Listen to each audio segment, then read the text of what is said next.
ধন্যবাদ মনির হায়দার।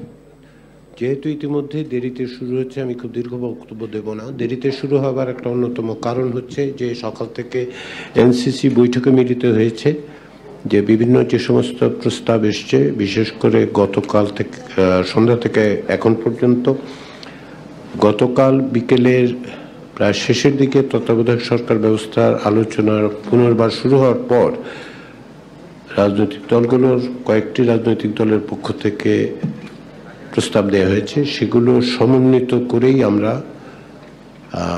একটা প্রস্তাব আপনাদের সামনে হাজির করতে চাচ্ছি, যাতে করে প্রত্যেকটি দলেরই নিজস্ব বক্তব্য অবশ্যই থাকবে এবং সেই বক্তব্যের বিবেচনায় তাদের প্রস্তাবগুলোকে গ্রহণ করে নিয়ে অগ্রসর হওয়ার চেষ্টা হচ্ছে, যাতে সমন্বয় করা যায়।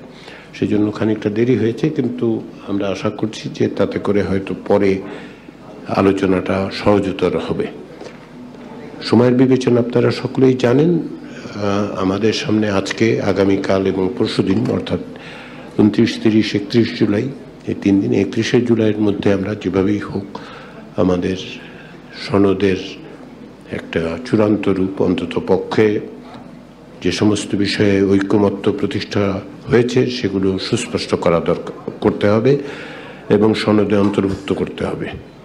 ইতিমধ্যেই যেহেতু প্রাথমিক খসড়া একটা দেওয়া হয়েছে, সেগুলোর আমরা মন্তব্যের জন্য অপেক্ষা করছি আগামীকাল দুপুর পর্যন্ত, এবং আশা করছি বিভিন্ন মন্তব্যকে আমরা সংশ্লিষ্ট করে ওই অংশের বাইরেও প্রাথমিক পর্যায়ে যে সমস্ত আজ বা কালের মধ্যে রাজনৈতিক দলগুলোর সাথে আমরা তাদের কাছে পৌঁছে দিতে পারবো। তাতে করে যেটা হবে, এখন পর্যন্ত প্রাথমিক পর্যায়ের ঐকমত্যের জায়গাগুলো এবং গত এই পর্যায়ে যেগুলো হয়েছে সেগুলো সমন্বিত করে পরশু দিনের মধ্যে আমরা একটা সনদের জায়গায় পৌঁছাবো। তো সে কাজে আপনারা প্রত্যেকেই আন্তরিকভাবে সকলে চেষ্টা করছেন।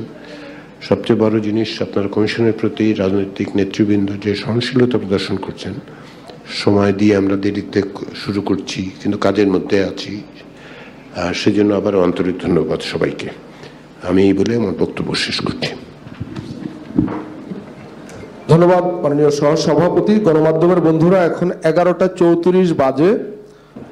আপনাদের অনুরোধ করছি 11টা 39-এর মধ্যে, 11টা 39-এর মধ্যে, মানে পরবর্তী 5 মিনিটের মধ্যে আপনারা আপনাদের কাজ শেষ করুন অনুগ্রহ করে, তাহলে আমরা দিনের কার্যসূচিতে অগ্রসর হতে পারি।